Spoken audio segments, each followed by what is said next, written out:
Hola, ¿qué tal? Bienvenidos a una emisión más de Sociedad Transparente. Si bien debemos reconocer que con la llegada de las leyes de acceso a la información pública se han logrado notables avances en materia de mejoramiento en la rendición de cuentas de los gobiernos, también es cierto que aún no hemos alcanzado los niveles deseables. Los mexicanos estamos en proceso de consolidar la cultura de la legalidad y al mismo tiempo de alcanzar la necesaria credibilidad y confianza de los ciudadanos en las instituciones públicas. En este devenir, los órganos garantes en todo el país buscan fortalecer su legitimidad institucional. Hoy en Sociedad Transparente les invito a conocer las experiencias de los distintos institutos y comisiones de acceso a la información de diferentes estados de la República Mexicana. ¿Qué han hecho y qué les falta por hacer? ¿Nos acompaña? Actualmente, en cada uno de los estados de la República Mexicana, existe un órgano garante responsable de garantizar el derecho de acceso a la información y de promover la cultura de la transparencia. Si bien cada uno de ellos se rige bajo ordenamientos legales diferentes creados por los congresos locales, a todos ellos les une el principio central para el cual fue creada la Ley de Acceso a la Información Pública. Pero, ¿cuáles son las acciones en las que se están enfocando estos órganos? Empecemos por conocer lo que la Comisión de Acceso a la Información Pública de Puebla está realizando en voz de su presidente Samuel Rangel. ¿Qué es lo que distingue a la Comisión de Acceso de Puebla del resto del país? Bueno, es una pregunta interesante. Todos tenemos un trabajo en común, todos estamos navegando en este tema que es nuevo, que es la transparencia. Sin embargo, yo creo que Puebla ha venido haciendo cosas interesantes. Te voy a dar 3 ejemplos de una manera muy rápida, muy breve. Mira, en Puebla no había un diplomado en transparencia y ya se está echando a andar en el mes de agosto, juntamente con la UAP y con la Comisión de Acceso a la Información de Tlaxcala. Esto es un ejercicio nuevo aquí en el estado. También, por ejemplo, tenemos el Centro de Atención Telefónica con 01800, que es también nuevo aquí en el estado. Y finalmente, bueno, este programa que es tú como colega, como periodista, lo has estado haciendo muy bien. Es el único programa de transparencia a nivel nacional. Yo creo que independientemente de los recursos de revisión, de todo lo que hacemos en conjunto, yo creo que son 3 logros que están haciendo por parte de Puebla, por parte de difundir este importante derecho a la información. ¿Cuáles son los retos? Sin duda alguna, a lo largo de estos 4 años, la Comisión desde su arranque ha tenido que vencer obstáculos. ¿Cuáles han sido esos obstáculos y, por consiguiente, cuáles son los retos que se tienen que enfrentar? Bueno, tú como comisionado sabes que la transparencia es un tema todavía muy nuevo, incómodo en algunas partes, y yo lo veo como un proceso natural, porque precisamente por su novedad. Teníamos 70 años en donde el gobierno no estaba acostumbrado a rendir cuentas y también los ciudadanos no contamos con un derecho constitucional como ahora a exigir información, a exigirle al gobierno rendir cuentas. Puebla tiene unas características especiales de retos. La Ley de Transparencia y Acceso a la Información de Puebla es la única a nivel nacional que tiene una acción de inconstitucionalidad. Para diciembre del año pasado, la Suprema Corte había cerrado la instrucción y esperamos este año una resolución de la Suprema Corte en el sentido de que la ley de Puebla tiene algunas deficiencias. En ese sentido, el artículo 25 de la ley no establece la naturaleza jurídica de la Comisión de Acceso a la Información. dice que somos un órgano especializado de la Administración Pública Estatal. Sin embargo, en la Ley Orgánica de la Administración Pública Estatal no existe esa figura. Esa es una cosa, yo creo que delicada, un reto, ¿no?, de lo que estamos hablando. Y otra cosa también es que somos la única comisión de acceso a la información a nivel nacional que no tenemos competencia sobre los ayuntamientos. También es tema de estudio en esta acción de constitucionalidad. Sin embargo, es un reto, ¿no?, un reto estar fuera de un contexto nacional. Finalmente, yo creo que hace más falta entrar a los municipios, más difusión al interior del Estado. Estamos trabajando con ello.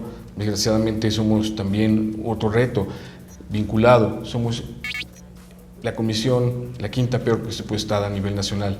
Sin embargo, bueno, eso no nos impide trabajar, simplemente nos mueve un poquito los planes para hacer una difusión más al interior del Estado. Tú vas a estar de acuerdo conmigo en que nadie va a ejercitar un derecho que no conoce.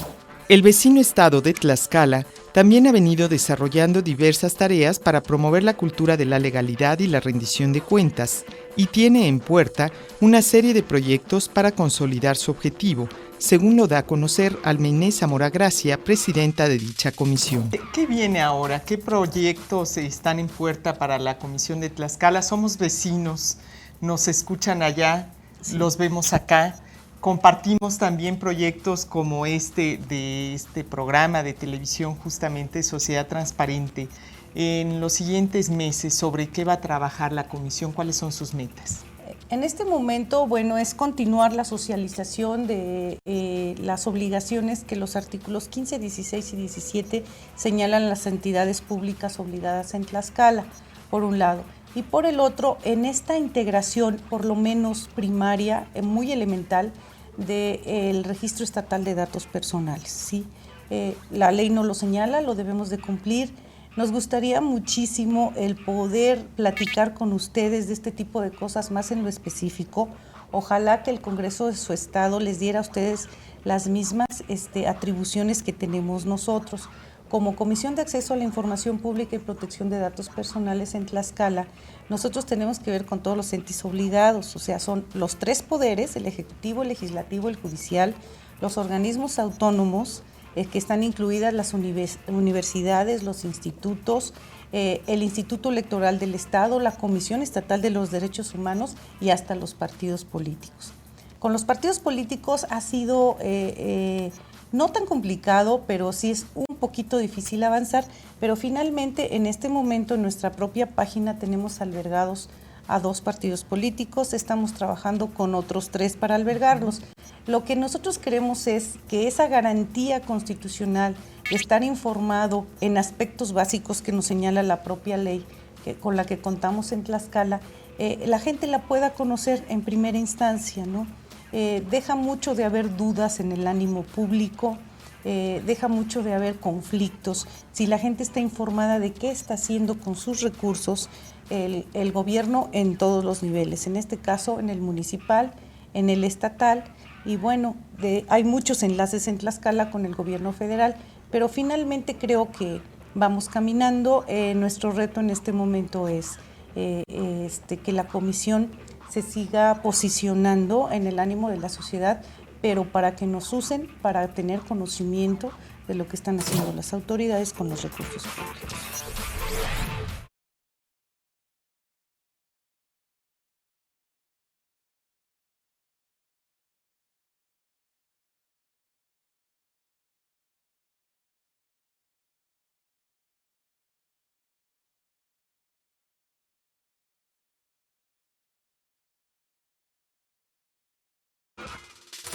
¿Qué tipo de solicitudes de información realizan los ciudadanos de otras partes del país?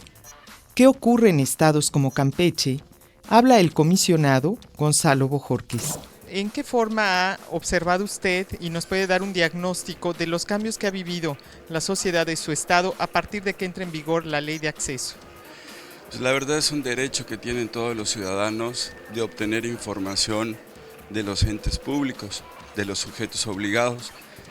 Yo pienso que la ley de transparencia es excelente porque toda la función pública y el gasto público de lo que generan nuestros impuestos deben de ser vigilados y administrados por el pueblo, ¿no? Yo creo que es una labor ciudadana donde todos deben de estar interesados por pedir información.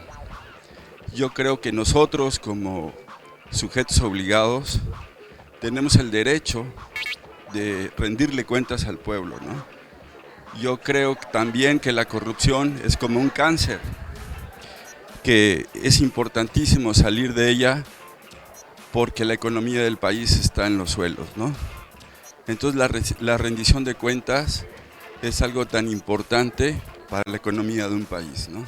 Finalmente, ¿cuáles son las principales solicitudes de acceso que hace el ciudadano en Campeche? Entre otras está a finanzas, le piden mucha información, a obras públicas, a la Secretaría de Educación Pública sobre el costo de las obras, la administración de las obras, los nombres de los proveedores, cuánto se gastó en tal construcción. Yo creo que es lo más impactante, ¿no? Aunque hay notables avances en materia de acceso a la información, también hay resistencias que obstaculizan la plena vigencia del derecho a saber. Así lo reconoce el consejero del estado de Chiapas. ¿Cuáles son los principales obstáculos a los que se han enfrentado como instituto para que el derecho de acceso a la información hoy sea una realidad? Bueno, el estado de Chiapas es muy diverso, muy grande, y una de las funciones del instituto es dar a conocer a toda la población la ley de transparencia, como coloquialmente le llamamos. Por parte de los funcionarios del Ejecutivo ha habido muy buena disposición y hemos hecho capacitación y hecho conciencia con ellos, dándoles pláticas de saber la obligación que tienen de cumplir con esta ley. Tenemos 118 municipios, algunos con un grado de avance tecnológico bastante aceptable, otros no cuentan siquiera con teléfono, entonces eso hace un poquito difícil para los ciudadanos de ese municipio, las personas que tengan acceso a estas leyes. Pero nos hemos abocado a ir por instrucciones del Ejecutivo, de que de esta ley se conozca por todos los rincones del estado, y hemos recorrido casi el 80% de los municipios del estado. Querétaro ha enfrentado diversos obstáculos desde la creación de la ley y del órgano garante de la información. Serias controversias han retrasado el ejercicio del derecho de acceso de los habitantes de ese estado. ¿Pero qué es lo que está pasando actualmente en la entidad queretana? Javier Rascado, comisionado ejecutivo, explica lo que sucede en Querétaro en esa materia y los retos por venir. Querétaro en un principio pues fue vanguardia en el acceso a la información. Cabe recordar que el Instituto de Querétaro es el primero que existe a nivel República Mexicana, aunque no es la primera ley, sí es el primer organismo el que se presenta. Y ha habido un avance importante, no está exento de complicaciones que se puedan presentar en el camino, pero yo creo que existe en este momento un área de oportunidad muy interesante que se puede aprovechar, ¿no? Recientemente acabamos de tener una reforma a la ley, en la cual, por ejemplo, cabe destacar que se redujeron los tiempos que se le otorgan a las autoridades responsables para la entrega de la información, se reduce a 20 días, y bueno, otra serie de modificaciones en las cuales se incluye el comisionado ejecutivo, que es la figura que yo asumo en este momento, para tratar de dar avance al acceso a la información. ¿Cuáles son los principales retos una vez que efectivamente hay luces y sombras en Querétaro en materia de transparencia y acceso a la información? Los grandes retos que se presentan en Querétaro, yo creo que como al igual que toda la República, es tratar de lograr y generar esa conciencia en el derecho de acceso a la información. Es un derecho que, como parte de los derechos fundamentales, pues viene desde la propia Declaración de los Derechos del Hombre y del Ciudadano, aunque se materializan por fin hasta que se le comienza a dar este tratamiento. Recordemos que en la reforma al Sexto Constitucional de 1977 a nivel federal ya se hablaba del acceso a la información, pero no de manera tan precisa. Esto más bien suena muy adornado decirlo, pero es de este siglo. Por último, hay quienes cuestionan los resultados que puedan generar los órganos garantes para fomentar este derecho, para dar confianza y credibilidad a las instituciones públicas. ¿Cuál sería su punto de vista? ¿Cuál sería su opinión como comisionado de esto donde todavía no es posible ver muchos resultados tangibles? Recordemos que así como el derecho se ha materializado de manera muy reciente, pues la creación de los órganos aún lo es más. Entonces el inicio, el arranque de estos órganos dentro de un sistema institucional no es sencillo, pero esto no le pasa solamente a los órganos de transparencia, les ha pasado a todos los órganos. En un momento han iniciado, así como fue a los organismos electorales, como ha sido a los organismos de protección de los derechos humanos, y en este caso nos toca a nosotros. Pues la función yo creo que es muy importante y pues estamos aquí, pues estamos defendiendo esta función. Y yo creo que la finalidad, yo creo que más que nosotros tratar de resolver sería concientizar. Porque al final de cuentas, mientras menos resoluciones o mientras menos impugnaciones nos lleguen, quiere decir que mayor transparencia hay. Entonces, yo creo que esa sería la apuesta. Deben de tenernos confianza, sí, también nos la debemos de ganar, tenemos que ir construyendo esa relación institucional y yo creo que todos fortaleceremos y la construcción del México democrático, que a final de cuentas es para el que estamos luchando. Muchas gracias.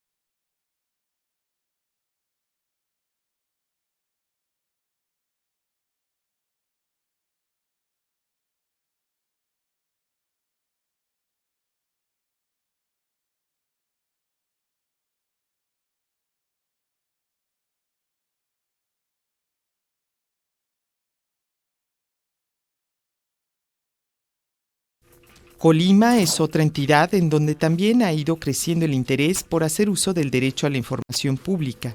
A esto se refiere el comisionado de ese estado, Salvador Rodríguez Mendoza. ¿Cómo se han dado cuenta que hoy la gente de Colima verdaderamente hace uso y se ve beneficiada con este derecho a saber? Bueno, nosotros como comisión tenemos la obligación de rendir un informe anual y nosotros tenemos que recibir la información de todos los sujetos obligados. Entonces en Colima, dentro de los 3 poderes, así como de los ayuntamientos, como de los DIF, como de los agua potable y todas aquellas instituciones que de alguna manera reciben apoyos del gobierno, están obligadas, como los hemos nosotros enseñado, a que deben de entregar una información al año para saber los resultados de qué es lo que se les pide y qué es lo que contestan. Y las personas que han solicitado información y no les ha sido entregada, bueno, recurren a nosotros para poner su queja. Entonces, de esa manera nosotros nos damos cuenta la cantidad de gente que solicita información actualmente y también nos damos cuenta cómo el gobierno en Colima, porque sabemos que no en toda la República es bien vista la ley, en Colima sí lo es porque no hemos tenido queja de que alguna institución se niegue rotundamente a dar alguna información. En ocasiones no se da la información en primera instancia en virtud de que también existe el temor del que va a dar la información de equivocarse, pero una vez que se les es requerido para que la den y que llegan a informarse con nosotros y que se dan cuenta que sí la pueden entregar, no la han negado. Por eso nos damos cuenta que sí hay ya algo de cultura de lo que es la transparencia y el acceso a la información y la rendición de cuentas.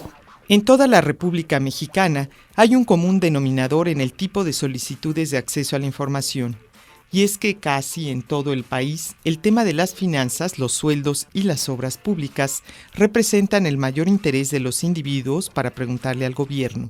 Así lo expresa Mario Burciaga de Durango. ¿Cuáles son las principales preguntas que la población del estado de Durango plantea al gobierno, plantea a las entidades y a los sujetos obligados de ese lugar? Sí, mire, la inquietud principal es sobre salarios. Desde luego que es cuestión de cultura y pues las personas ya en un principio solicitaban salarios y no solicitaban documentos, ¿verdad? Entonces, a últimas fechas ya se ha visto que los usuarios ya solicitan documentos, hacen menos preguntas y ya solicitan documentos, que es algo muy, muy importante y nosotros lo vemos muy positivamente porque de alguna forma están verificando si la información que tienen en su portal los sujetos obligados es verdaderamente fidedigna. Tuvimos el caso, por ejemplo, del Congreso del Estado, publicaban en su página salarios que, bueno, en el momento en que les solicitan los comprobantes, hubo reticencia, hubo enojo de alguna forma, incluso vimos en forma muy notoria que pues tuvieron que cambiar las cantidades que exhibían en su página, que mostraban en su página, pues porque, bueno, se vieron obligados a entregar los comprobantes de los salarios de los diputados. ¿Cómo ha cambiado la vida del ciudadano en Durango a partir de esta ley y de este órgano garante? Pues mire, la verdad es que sí ha sido positivo el uso del derecho de acceso, pero también quiero decirle que hay voluntad, en esto es cuestión de voluntad, porque bueno, son esquemas preestablecidos de que anteriormente los funcionarios consideraban la información como su patrimonio y no era fácil liberar la información que se les solicitaba. Sin embargo, bueno, es prudente decirlo que el principal obligado con la transparencia es el señor gobernador, ni que decir nada en contra de él, porque se le ha solicitado información al Ejecutivo. En Aguascalientes se han creado los Consejos Ciudadanos por la Transparencia. ¿De qué se trata esta figura? Explica el presidente del Instituto de Transparencia de ese estado, César López Rodríguez. Si pudiéramos hacer un diagnóstico, ¿qué es lo que pasa en el estado de Aguascalientes? ¿Qué avances se tienen y cuáles son los principales retos? Bueno, hay avances muy significativos. Tenemos recién un estudio de impacto que nos acaba de entregar apenas hace 3 días la Universidad Autónoma de Aguascalientes, en donde bueno, nos da ya indicativos de cómo estamos situados en el estado. Hay porcentajes que son focos amarillos a rojos, pero también un punto muy importante es que más del 50% de la población sabe lo que es el Instituto de Transparencia del Estado, y tenemos que ir trabajando mucho para que el derecho, si bien conoce la persona el derecho, pues que haga uso de él, porque obviamente si no ejercitamos este derecho, obviamente pues no se legitima y pudiera ser como está actualmente, elevado a rango constitucional, pero bueno, tenemos que tratar de promover, tratar de difundir más, que son temas que estamos nosotros ahorita impulsando mucho en el Estado. Estamos desde hace 6 meses que ocupo la presidencia por digamos, la confianza de mis compañeros comisionados. Estamos yendo a los municipios del interior, porque creemos que tenemos que llegar a esa gente, a esa ama de casa, al agricultor, al jornalero, y tenemos que llegar a ese segmento de la población, porque creemos que esa gente, aparte de que les beneficia este derecho, pues que sepa qué apoyos hay, qué becas hay, etcétera, etcétera. Entonces estamos trabajando muy duro en los municipios, llevando estas sesiones del pleno a cada uno de ellos, y que obviamente con los consejos ciudadanos municipales que ya están creados en 10 de los 11 municipios, pues que ese consejo ciudadano sea el vínculo entre el gobierno y los ciudadanos. Estos consejos ciudadanos, ¿cómo operan y de qué forma coinciden en el trabajo que realiza la Comisión de Transparencia? ¿Por qué son importantes? Bueno, los consejos ciudadanos, primero, son gente representativa de cada una de esas comunidades, son gente apartidista, son gente que trabaja, que le identifica sobre todo cualquier poblador o la gran mayoría de la población, y ellos coadyuvan con el instituto en cuestiones de seguimiento de solicitudes de información, por qué no se ha hecho tal o cual puente peatonal, algún camino vecinal, etcétera. Igual en las matrículas escolares. Entonces este puente, como mencionaba, entre el gobierno, entre la gente del gobierno y los ciudadanos, pues son esos consejos municipales, son la herramienta, son la mano que lleva a los dos a una conjunción, y esta conjunción pues no es más que ir impulsando este derecho. No podemos negar que los diseños legales e institucionales de cada órgano garante del país son heterogéneos y algunos, en mayor medida, limitan el acceso a la información pública. Pero también es necesario reconocer que se han dado los primeros pasos para avanzar en esta materia. El camino aún es largo y sinuoso, pero depende en gran medida de que avancemos si los ciudadanos se adueñan de este derecho y lo hacen vigente como un mecanismo de control de las instituciones públicas. Por el favor de su atención, muchas gracias. Nos vemos en la siguiente emisión de Sociedad Transparente.